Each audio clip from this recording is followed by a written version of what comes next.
Everybody, welcome to another amazing episode of Positive Traction with your host, me, Coach Henry. And today, Jeremiah, we're going to get into it right away. Jeremiah, we decided we haven't seen each other, I would say a decade.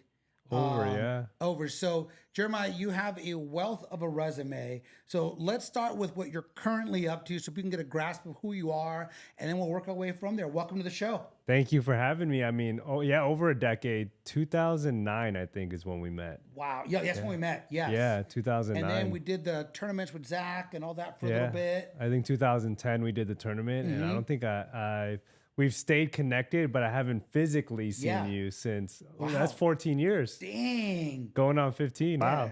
Well, you look great. You look great. I was saying you haven't aged at all, and you look healthy and strong. And Thank you. Thank you. I'm jealous. Wow. That's been a long time. Well, a lot's happened, and just give you some content, everybody. Jeremiah at the time, which he'll tell you where he took it, was just learning boxing. Learning MMA, trying to get into it. That was one of the key things that we did on our end. At that time, we had some gyms. My sister Jessie brought him. I think a bunch of people came from Vanguard. Yeah. It was like a field trip day, everybody in the ring, and we're having some fun. And we got a fight team together. We had some fights together. And we all went off and did things. So let's start back there. Where did that take you? Because that took you to a vibrant career. Yeah, I mean, you could just through the conversation go down the timeline. Let's do it. Graduated high school in 2008, and then I'm from Northern California. I moved to Southern California. I went to Vanguard University, and your sister was my RA, and we're mentioning to her like, hey, like I played basketball and I wanted to play in college, not working out the way I thought it would be. Always been an athlete. I think I'm going to start getting into combat sports. So UFC was blowing up at the time. I'm Filipino. Manny Pacquiao was blowing up at the time. So, boxing and mixed martial arts were a huge interest of mine. And she was like, oh, my brother has a gym. We should all take a trip over there and train. And I remember I was like, yeah, let's do it. And we went over there. And your son Zach beat me up, and I fell in love with it.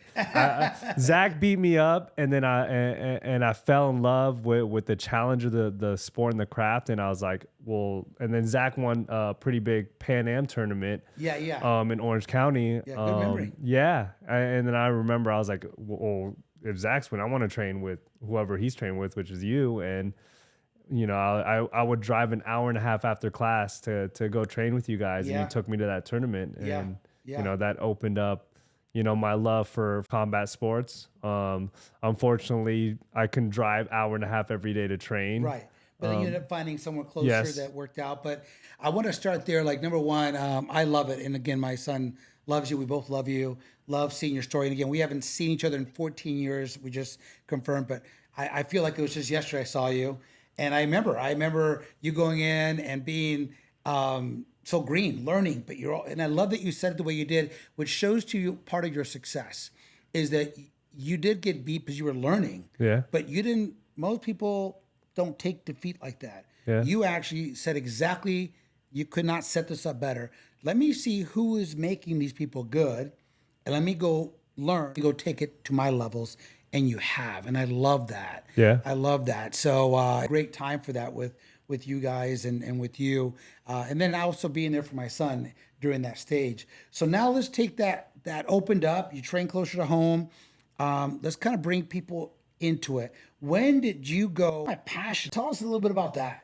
Yeah, I would say, I'm so blessed and grateful for this. But throughout my whole career, I've never kind of done things off of just the money. I went off of feeling, and I was training, and then I had a blessed position. Somebody offered me to coach kids classes. Yeah. So I was like, okay, well, I'll go to school. I'll train for these competitions because in my head I want to be the best I can as a fighter. Yeah. Maybe become a professional. Maybe become a champion one day. It's always been a desire of mine. I don't want to say maybe. I wanted that, but then I also had to, I was in college. I had to start paying bills. Hence why I can drive an hour and a half because I couldn't afford gas and, eating Chipotle every day. And so I got this position to coach kids. And so I would train and coach, and then I would coach the kids and had a great time doing it. And then I went from coaching the kids to getting a position coaching, the adults and the parents and people that wanted to learn how to fight, and just for the fitness sense of things. Yeah, exactly. And I have found so much fulfillment in that. Yeah. So to this day, I call it Maestre mentality is elevating myself through my own training. And then I get to elevate others because I bring out the best in myself, and I get to bring out the best in them, and hopefully passes on to the people that they're surrounded with. And I found so much fulfillment in sharing the word of combat sports with people. And then just going down the timeline of it, out of all the combat sports, I did cage fights, I did kickboxing fights, I did grappling tournaments, but boxing was the one I really, really fell in love with. And to piggyback off of what you said, something I wasn't good at, out of all combat sports, boxing was probably the one that I had the most trouble with learning. Yeah. And I gravitated towards it so much more, it was so humbling, and it showed me like, hey, you can be good at this if you find the right people to guide you. And I couldn't pick up certain things with boxing, and once I did learn, it was easy to articulate that to others. Well, and I love that. I love this journey, and I was really looking forward to this time with you, because in your career, I think that the biggest thing, like you and I as coaches, people are, the hardest thing I had on that is you actually made a living doing it. I did as well, but it wasn't the one-on-one so much. It was the empowerment I felt to help people leave my presence feeling better about themselves so they can go do great in the world.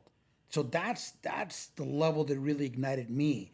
So I love hearing that with you, because you were, like you said, fortunate to fall into the passion that you loved. And you just tweaked it along the way, which I want to get to with you. Yes, you just tweaked it. You tweaked it. You did. And I've seen you, you went through some of the things, but I love your attitude. You went towards the things you weren't that great at. Even when to your current passion now, the first words you said was, I didn't start like that. It was like, I think of the Forrest Gump, like, I'm just going to start and then it's going to evolve. But going back, so let's go, when did you make the move? Because now you're doing well, you're evolving the business, you're challenging yourself.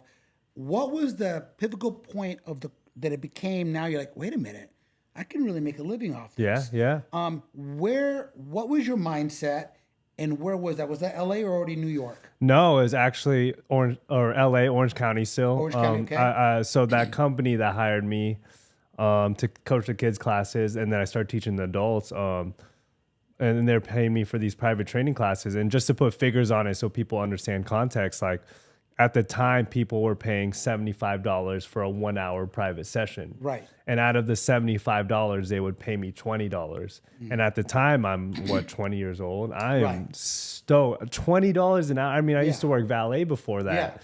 Yeah. And so, $75 is what I'm actually worth. I remember my manager, Andre Huseman, telling me that he's like, this is what your hour of your time is worth. And just because of the business side of things, you're getting $20 of that cut. Couple years later, the company ended up being acquired. And then, so we had new management come over, and then they came to me and they say, we're not going to pay you $20 anymore. We're going to pay you $10 until you get this certification. And to me, my mind was like, my ego hurt and my mind was blown. I was like, wait, you can't downgrade me right now. So that kind of built this fire in me, like, well, if you're charging $75 for people to train with me, and now you want to pay me $10, why don't I just go pay rent somewhere and just do this myself? I love it. So I'm going to stop you there for one moment, because see, for me, is to pull things out. And what you're pulling is, wait a minute, what looked to be, and it hurt your ego, it hurt your momentum, and you're still young, and like, wait a minute, but God uses a blessing. Because that lit a different fire. Because obviously the fire got you there. That's why you've accomplished things. But you're like, wait a minute. So now that you're like, wait a minute, I'm gonna go do this on my own. That's actually probably the best thing that could have happened to you. Yeah. In that stage of your career. Yeah. So go ahead and take us some more. Yeah. So I was like, okay, well, how do I develop a business like they did, but do it for myself? Yeah. And I went seeked out like local gyms, like, hey, can I? And I found one down the street. It was like, can I just pay rent here? It's a risk. And I remember one of my friends at the time was like, this is going to be the worst decision you've ever made. Like, you should stick with this company. They're going to pay you good eventually. And I said, like, I'm gonna bet on myself again, and I think Oh, okay. Sorry. Jeremiah, I love that. yeah, I was hoping you were going to say that yeah, because I want people to get from you many things. yeah, But one is what you just said. Bet on yourself, right? It's such a powerful statement. And if more people thought like that, I think we'd have a better world. yeah. Truly. If you bet on yourself, have confidence. So continue. I just wanted to highlight that. Buddy. Yeah, no, just to piggyback off of that, and it's funny because now you're taking me down like memory lane, and at the time, you know, I'm young, 20, 21 years old, and you know, you start to experience life now, like little adult things you're dealing with, and you're somewhat alone. You're on your own now, and although I say I bet on myself, I am a man of faith, and it drew me closer to my faith, and like. Absolutely. Made me like really, really, really rely on that and dive deeper into that. And by doing that, it gave me more confidence in myself. So going back into more of the logistical stuff, I found a spot down the street. I started paying rent versus charging people $75 and getting paid $20. I just started charging people $50. Yeah. And, you know, I social media at the time was starting to come up, but not crazy in my industry, in the boxing world specifically. Right. But I started seeing it in the fitness world. And then I started taking little bits of what they're doing and applying it to myself. And that's stuff that the boxing world wasn't doing. So I started, you know, filming my clients. And I remember a cool project I did was, you know, I had a group of like 6 clients. I said, hey, like, let me train you for a photo shoot and to showcase like my skill set as a coach that I could, and doing little things like this, like they weren't doing that in the boxing world. Right. And specifically the boxing fitness world. So I was like, let me do this. Let me train you guys with boxing, help you get in shape, help you reach your goals. Yeah. And then we'll do a professional photo shoot to showcase that. That was one thing I did. And then I also, at the time too, to give more context to people, group fitness was starting to blow up. Soul Cycle, I think they just got acquired for like $100 million by Equinox. Yeah. And I remember group fitness was starting to blow up around us, like specifically cycling studios, yoga studios. Yeah. And then I went and took a class and I was like, hey, what if they removed all the bikes and put heavy bags there and put a boxing coach, give them the mic and to create this whole experience. Yeah. And so at the gym I was renting out, I said, hey, can I pay more in rent to just rent out the whole floor? Love it. And I'm going to build this business of group fitness and sharing boxing with people. Yeah. And I'd bump music and yell over the music and coach people. And I ended up like building an app out so people could sign up. So good. And it went crazy. It was like all the people that were doing cycling classes, yoga classes, were starting to do these group boxing classes in this little Orange County gym. Yeah. And no one was really filming stuff in the boxing world again. So I would film it. I would make content. I would hire my videographer friends coming up and invest in that. And it blew up and it did really well at a really young age. I was like, this is crazy. And I was still training to compete at the time. Yeah. But I love hearing you because to me, you hit a lot of checkpoints. Entrepreneurship without you even like setting out to do that. Mm-hmm. You're in it, right? Your creativity, because obviously later in life, you'll talk about some of those, because you were doing some of these in New York. Later when we'll get to that. Yeah, yeah. Right? So, but it's beautiful that you were given kind of that vision and inspiration. Wait a minute, they're doing Soul Cycle and they're doing yoga. Why am I not doing some things, right? Mm-hmm. So it's cool to see you evolve. And like you said, the fitness part is really what people understood. The boxing, they always think just boxing. Yeah. It's a ring, that's it. Yeah. Yeah, I don't want to get hit. That's the first thing people say, unless they're in that world. You were able to kind of marriage that, made it a trend, made it a workout, help people get stronger. So I love it. So now you're reaching a height. You're young, you're in your early 20s, making some money. So to keep it real in content, what was one of the most awakening challenges? Because now you're coming into some money, coming into some clout. Yeah. You're young, you're in Orange County. Oh, probably it's such a bad formula right there. You know, I'm making money, spending money. And it's funny is now in the older stages of the career and being a little more settled and having a little bit more. I look back and I'm like, man, I was spending more back then than I am now. And it's like 10x now. Like, what was I doing? You made it through. Yeah, You made it through. Learning that experience. Absolutely. So now, just thank you for sharing. I love that. So now, at what point? Because I think New York, you'll talk about that. But at what point did you feel now your career is really becoming a career? What age were you? What was probably a victory in that transition and a reality check? Yeah. Victory. So definitely building this business up and getting noticed in Orange County was such a blessing. It was so cool to me, getting like written up in like local magazines about this thing I'm building and you know, getting noticed, getting all this attention. But then someone mentioned to me about a boxing studio similar to Soul Cycle that was started in New York, and it just started there. And it just so happened my wife, who was my girlfriend at the time, moved to New York like a month after I met her. And I said, okay, well, I'm going to go visit her because I want to seek this relationship out. And then I also walked into that New York studio. And just so happens when I walked in that New York studio on one of the trips visiting her, the owner of the studio was like, hey, I know you. I know you from the content you put out in the boxing world and everything you're doing. If you ever want to move out here and help us expand, this thing's starting to blow up. They had just been open for a month. Let me know.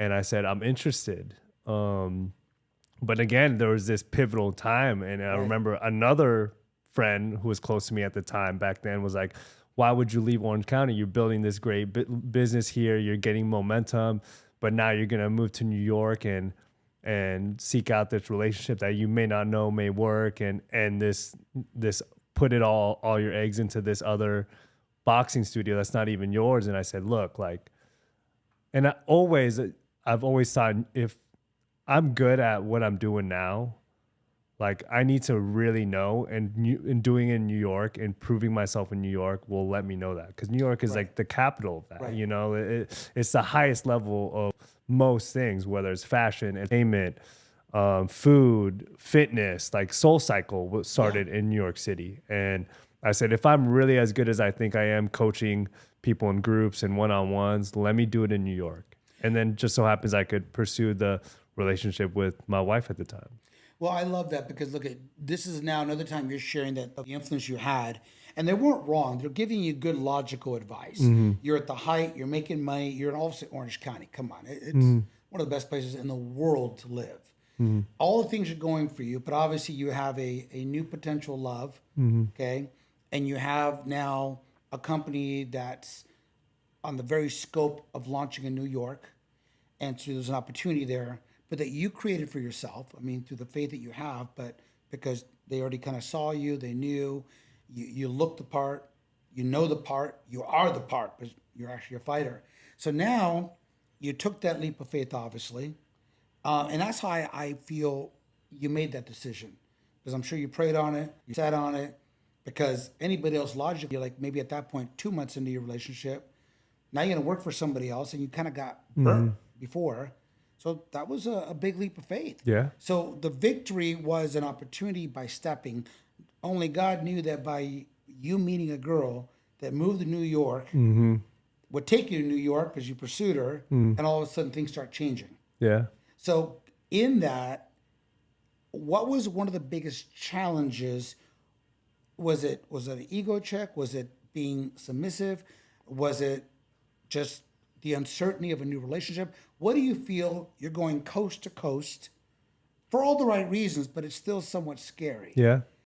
And you want that. And so what did that mean to you? What was an obstacle? And then what were the victories that came after that? Yeah, well, obviously the obstacle is you're starting fresh, and you think about this fresh new relationship. Plus, the second relationship is the relationship with the company that I'm moving there for. Yeah. Leaving something that I built, my baby, behind to help them build theirs in an effort to build myself up out there. I had to like really, really dig down deep to the foundation of why am I even doing this? Why am I even sharing boxing with all these people and trying to become a better fighter and become a better coach and build this business up? And I'm pursuing this relationship with her, but I'm also pursuing a new relationship with this company. I'm leaving my baby that I built in Orange County that's doing well for me at such a young age to pursue something greater. Was there anyone that saw what you were seeing in your walk at that time? Because what you're seeing to me is a woman now that's obviously interesting you, an opportunity to build something that you're leaving. But you had people tell you the logistical thing, like, hey, logical thing, excuse me. But did you have anyone that said, dude, that's what you feel, go for it? Well, looking back at it now, it's kind of funny that this was the only person. And people will say, of course, that's the only person. But it was that girl at the time. She believed in it. And although, like, people would say, well, she's just saying that so you move out there. Like, she really was the one that believed in me. And it's funny, we just hit our 7-year wedding anniversary. Congratulations. Thank you. I posted a photo of her carrying me out of my last fight after I got TKO'd in Times Square against like the 2-time Golden Glove champion. Yeah. It was her carrying me out after I was, knocked out. Yeah. And then I posted another photo of her supporting me in everything I'm doing now. And I said, I knew she was the one for me. I love that. And she was willing to support me when I had nothing. I love it. When I had something, when I wanted to start back at zero like that. So, Jeremiah, I get chills. I love hearing that. Look, we really are little kids when it comes to someone believing us in a good way. Mm-hmm. Of course, our faith is everything, but God gave us the ability, in your case, to have a woman, and like you said, she was carrying you out. Yeah. So, right, and what it does for a man. Yeah. Right, just kind of gives you that, like, everything's going to be okay. Yeah. So I love that the stories end up like that. So now you're heavy duty, you've made the move, you're out there, because now you were betting, separate from her, you were betting on this making you better. Mm-hmm. Did that happen, and what did you do with it? Yeah. Well, ultimately, yes, it made me better, but to kind of backpedal a little bit, what really pushed me to move out there was taking it back and really asking myself, why am I even doing all this stuff? Yeah. And why do I really want to be a good coach and prove to that, and why? And like I said, I'm a man of faith, and it's not about me. It's not really about you. It's about others. It's like, how can we elevate other people around us? It's like, how do I bring up people? Well, I have this passion of helping people through sharing the sport. And by doing that, like, I can only share it to a limited amount in Orange County. If I go to New York, I could share it with the masses. I could share it with the world. I'm so glad that you backpedaled for that, because, there's I don't know if you're familiar with it, in the prayer of Jabez. You ever heard of that prayer? I have not, no. You'll love it, and you won't forget it. I hope not. It's 1 Chronicles 4:10.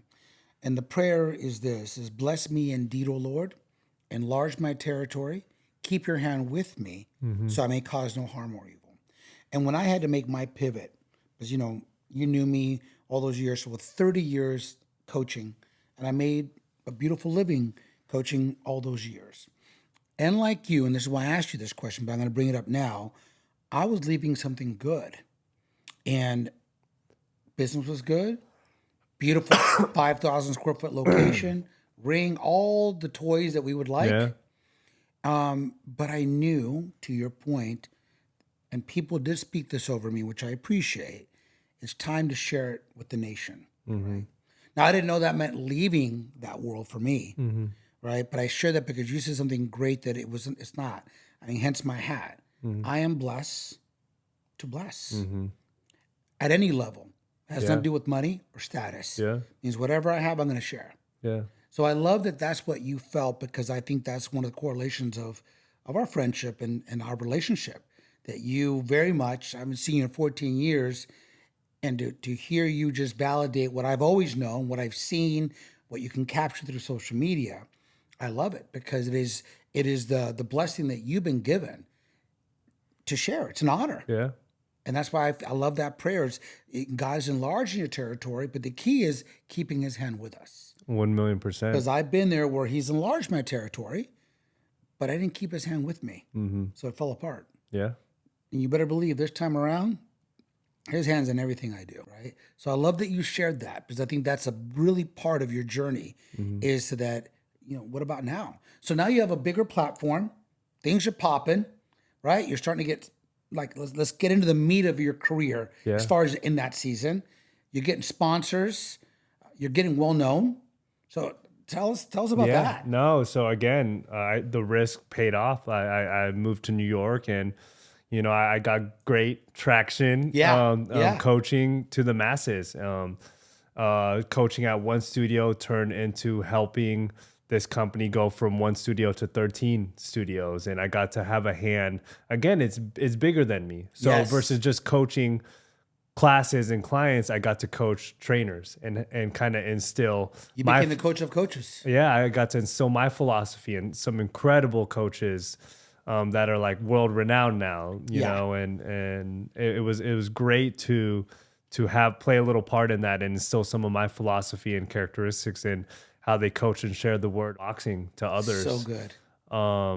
Again, it was bigger than me, and that's how I touched that. So we went from 13 locations. And through this, documenting everything on social media, still training and fighting and an athlete. So I still have that end of me as well. I was getting noticed a lot. Social media was growing, and I would get sponsorships, and it was great. It was great that at that time, at the height, and then we hit 2020, and I pivoted to more of the digital route, and that helped me reach even more people. Yeah. But what I see about your journey, Jeremiah, and I want to highlight this because I don't know how many people say it to you, but when I say outsiders, because I always say I'm not in your life every day, so I'm able to capture what a lot of people do, which is the social media side. But I knew you back then, and you're the same guy in a great way. Thank you. In a great way. Thank you. Your roots are deep, and that's what we don't realize is what you build a house on. You build your house on faith, integrity, grit, and honor. And you didn't let the early success of Orange County lifestyle. Yeah, you had your moments. Who wouldn't? Of course. You wouldn't be human if you didn't. But what I love about your story is that you kept saying it's bigger than you. God gave you an opportunity to get a taste of that, right? Like you said, then COVID hit. So it changed the company, but actually became a blessing for you because it came to digital, right? Yeah. Like you said. So tell us what that meant, right? What does that mean with those that don't know that? Yeah, so I went from, coaching people in person, group studios, helping this studio grow to 13 locations. Then COVID shut down all the studios and, almost shut down the whole business. Yeah. And so I had to, I had just had a kid at the time too. Yeah. 2019, I had my baby boy Theo, and, I had to figure things out. And so I just started pursuing the digital route.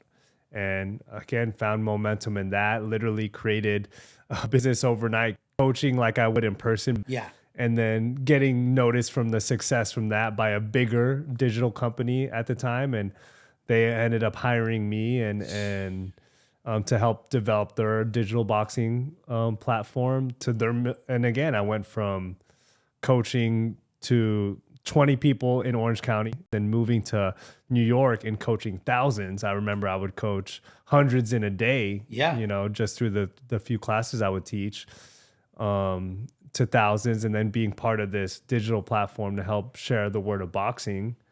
I think they had 7 million subscribers at the time. So I felt like I was fulfilling what I set out to do. Absolutely. Yeah. But see, that's why I want to touch on a couple things in this with you. I'm going to say part one of many with you, is your constant adjusting. You took your fighting mentality. You got hit a couple times, the COVID and the move. You adjusted like any good fighter, right? Because people don't talk to me about fighting. They go, well, Henry, why do you like it so much? I go, I like the mental part of it. That's why I like chess. I like all those games. Absolutely. Because you have to adjust. Why do you and I both like mixed martial arts? Probably the same reason. Yeah. Because you don't know what your opponents of life is going to be. Again, boxing's boxing, beautiful. Kickboxing, beautiful. But in life, business, challenges come in different formats, right? And you prove to yourself, anyone watching, that you can adjust. You had to do it several times. Once is you went to the ring by yourself, which is probably the move to New York. Ooh, you had one coach in the corner. That was your girl at the time, let's say. Yeah. From there, you're like, ooh, this is turning into good. And like you said, God blessed you. And like, man, this is like, whoa. Then again, COVID hit. And not everyone survived it, Mm-hmm. but you thrived in it because you stepped and you said, I have a son. At that point, you were already married, correct? Yes, yes. So you're married, new wife, new son. You didn't have a choice but to succeed.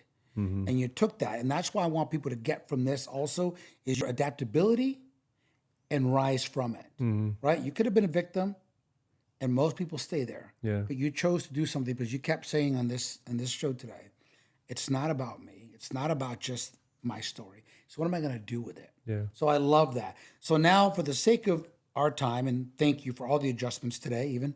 We had some adjustments today, everybody, Yeah. and I got to see it live in action. Tell us about your relationship. And I say that because I know from what I know, it's a healthy one. Mm-hmm. And I want those who are married or those in a committed relationship.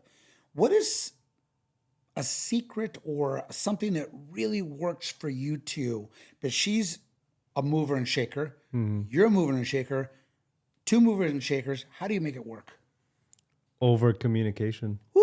Yeah. I don't want Okay. to be like, oh, she's my rock and you rely on. No, really, to get logistical about it, like you have to overly communicate everything. How Jeremiah, you're feeling, oh, what they're doing that's making you feel that way, or I want to backpedal a little bit too. 'Cause Please. I know we talk about these challenges I come across and how I'm able to adapt and succeed, something new. But after, sharing with the millions of people boxing that I set out to do, I found myself in another hole. But me at that moment, I wasn't being myself. And at that time, although I succeeded with what I set out to do was sharing boxing with the masses, I would say at that time, I was kind of going through something. I just moved from New York back to Orange County due to COVID to be closer to family. New York was my thing. I love living. It made me who I am today. The people there, I made the bestest friends there, the relationships there, and now I'm back in Orange County and by myself. I couldn't even train boxing the way I wanted to. I had a boxing coach in New York. He was a 2-time world champion. I call him one of my older brothers. Like being away from him, like I don't want to throw the word depress around a lot, but because I feel like people will sometimes abuse that. But like I was really down, really down about myself and who I was and losing my identity. And again, I had to take it back to the roots and my faith and like, who am I? Yeah, so, really down in the dumps and kind of losing my identity because I'm not living in New York anymore. I'm not building these extravagant boxing studios. I'm not a part of this multi-million-dollar digital fitness brand sharing boxing with the millions anymore. Like, who am I? Yeah. Who am I without boxing? I don't even have my boxing coach with me out here.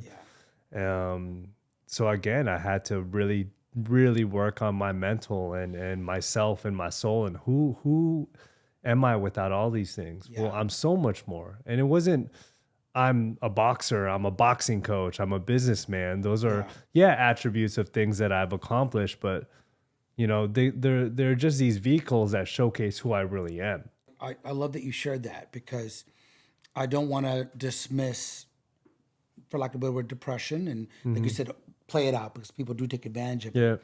But for me in that transition, it's like it was hard because boxing is all I've known in the sense of coaching people. That was the way I felt it was supposed to be my giving back to this world. Yeah. End all be all was like, this is what I'm, this is the only person I am. Right. Because I love seeing people take that into life. I love that vehicle. So what am I now? Real estate? Yes, it was good for my family and financially and all the things, but who am I? To your point. So, and I get it. So, but this is about you. So I want to go back to you on that. So as you're trying to fill this in, where were you with your girl at that time? Because she stayed in New York. You're back in Orange County. No, she moved with me. She didn't move back. Okay, she moved back with me. Okay. We all moved as a family back here. Good. Yeah. Good. Now, she'd never been in Orange County then. She's actually from Orange County. Oh, so okay, her so family's from Orange County. Oh, so it worked that's out why good. That's why we all moved back. Okay, yeah. Great. Okay, so everybody was back. So that's good on a positive, at least in that. But as you're coming out of it, obviously faith is very important to you. So was there something specific as you're starting to like come out of this? Go, okay, you see the light again. I want people to really realize that you can't get to the good stuff without getting through some of the hard stuff. You can just get through it a little faster when you have the grit and the faith. So what was that for you? Who or what helped you in addition to your faith? I would say running helped me. And although it's not a person, it's an act of something. And again, at the time, like, who am I without boxing? It wasn't boxing that made me. It was just showcase the things that I wanted to be. Like, boxing gave me discipline, it gave me humility, it gave me work ethic. And although I don't have my boxing coach and can develop the ways I wanted to anymore, I just started running. And at that time, like, boxing or running helped supplement the things that boxing wasn't giving me anymore. So you felt like in that quiet space. Now, do you listen to music, or did you listen to music, or stillness when you run? Stillness. I don't listen to Stillness. anything. I listen to myself. I really, and I think a lot of and you see the running boom now. Yeah. A lot of runners and a lot of the hardcore runners will make fun of us. A lot of us were inspired by guys like David Goggins. Like, I read Yeah. both his books, Yeah. listened to all his podcasts, and he talked about the mental side of running. And again, not being back in New York, being able to box, being in my routine, the routine that made me, like, losing myself through all that. Yeah. Like, I found it again through just running. And I soon realized, like, New York didn't make me. Boxing didn't make me. It's those characteristics of discipline, work ethic, humility that I found through running now. Yeah. So I love that. So, see, what I'm getting from your journey, which I love, so many great things. I love you're consistently stepping. You're being real that you've had some hard times, scary times, unwarranted times that you didn't know. But so many people can relate to you not knowing who you are. Because who you thought you were was based on situations, circumstances. But you running took you back to actually reminding you or acknowledging to you that, no, this is who you are. All the things you named off. So that is awesome. So tell us about the running and to where we are today, because obviously through some things today I know on time, and I want you to capture this because I'm taking so much from your constant stepping, but also sight and also stopping for a moment. Because you said it, you run with stillness, which that alone is huge, because I could be still and I love being still, but I always love music. So I'm trying to relate to you on that. Yeah. So how did running evolve from there? Well, again, like you having music, like, I love to just rely on myself. And if there's something that different challenges or being down and coming up on top has taught me is you can't rely on anything else but you and, the man upstairs and the faith that you have. Right. You can accomplish anything you want if you truly, truly believe in yourself and rely on yourself with that. So again, what running teaches me is like, okay, well, I just need my body to go out there. And I've ran, without water, without food. I've ran 155 miles through the Sahara Desert off minimal resources, sleeping out on the sand. Like, you just got to believe in yourself and know that you could do a lot with a little. And that's what this chapter has showed me, being in New York and extravagant studios and multi-million-dollar companies and having the best boxing coach around develop me, and losing all that showed me, like, no, you could still be happy and feel fulfilled with you. Damn. That's all I gotta say is damn. I love that, Jeremiah. So if you had to summarize what you shared today into maybe 2 or 3 points, and I'm going to share with you a couple of mine that I take away. So I'll give you one, and then you give me 1 or 2. Yeah. I would say is what I'm getting from you is to be authentic and real to yourself. That's what I vibe from you. is it's okay to be sad. It's okay to want dreams. It's okay to be uncertain, but it's also okay to take risk and to bet on yourself, right? So how do you do that when you're in a low place? So what I feel you shared in all those points that inspired me was the ability to keep stepping, but it doesn't always have to be big steps. It could just be a little tiny shuffle. Yeah. Right? And that's okay. And I think that's some of the things I have inspired from you, because you said something, and it's your turn, is to get a lot from a little. I love that. I'll quote you and I'll give you credit, right? Because we're going to end with the Sahara and your current profession, right? Really, that's what you're doing. So we'll end with that. But what would you say is something that you would want guests to take away, that you wanted to convey, or as you heard yourself today? Well, you just said it yourself. You have to take it back to you. You have to look in the mirror at yourself and be like, am I who I want to be? And am I on the path to be who I want to be? Right there. And if you can't even look at yourself in the mirror and have that conversation with yourself, okay, take it back. How do you get to that place? And if you are at that place, have those conversations with, even if it is the act of actually standing in front of the mirror and being happy with who you are and where you're going. Yeah. Because at the end of the day, and unfortunately, we're at this stage of our lives now where, people are getting older, friends, family are losing, their parents, their grandparents, or their loved ones. Like, you realize life is so precious. So why would you go a day without not being on that path to being the person you want to become? Amen. You only get one shot at this. Yeah. So every day, again, doesn't have to be this massive step. And I think that's what that kind of like low stage of leaving New York taught me is go back to the root and figure out how to get to where you want to be and what's going to get you there. I love that. And I love that. Just take it back to yourself and have those conversations with yourself. It's so good, Jeremiah. Yeah. Some solid. I love that takeaway. Yeah, you spun mine, but you added something beautiful to that, right? That, go grasp it. We've all suffered some kind of loss, like you said, but what are we going to do about it? Right? And that's one of the questions is, what are we going to do about it, and how are we going to bless others? So for the sake of that, thank you. That was beautiful. Bring us just to the content today, where all that has led, at least for this season. What are you doing now as your profession?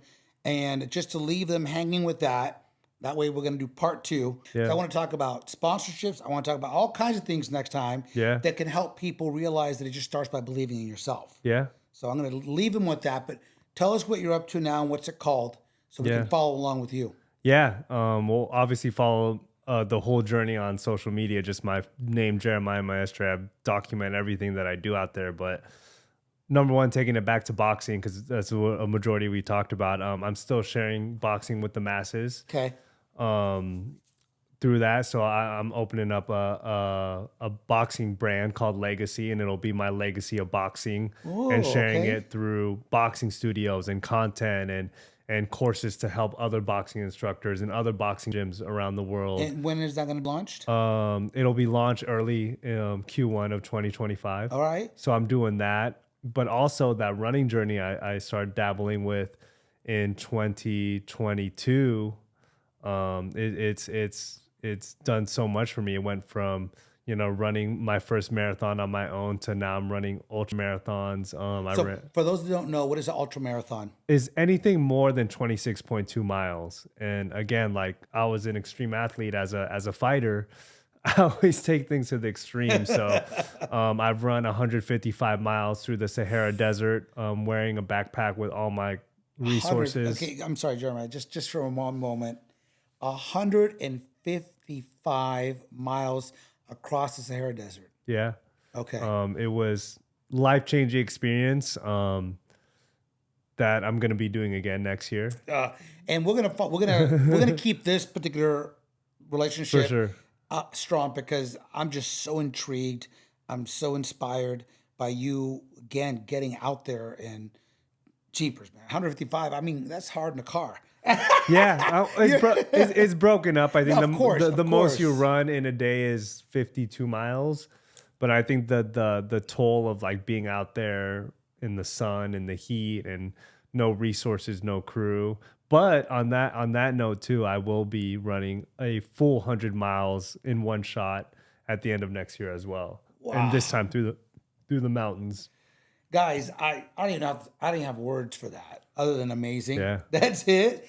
But I want to unpack that more, and I'm going to leave people with that. Great. Because I feel that there's so much more to Jeremiah that I personally enjoy. I love that time like no time. Mm-hmm. And you were a college student at the time. Now you're a husband, a father, entrepreneur, a runner, so many things. Mm-hmm. And I just feel that we owe it to people to really unpack some of this. Because I love giving people practical steps. But sometimes they can't, I know enough that it's not the 100 miles.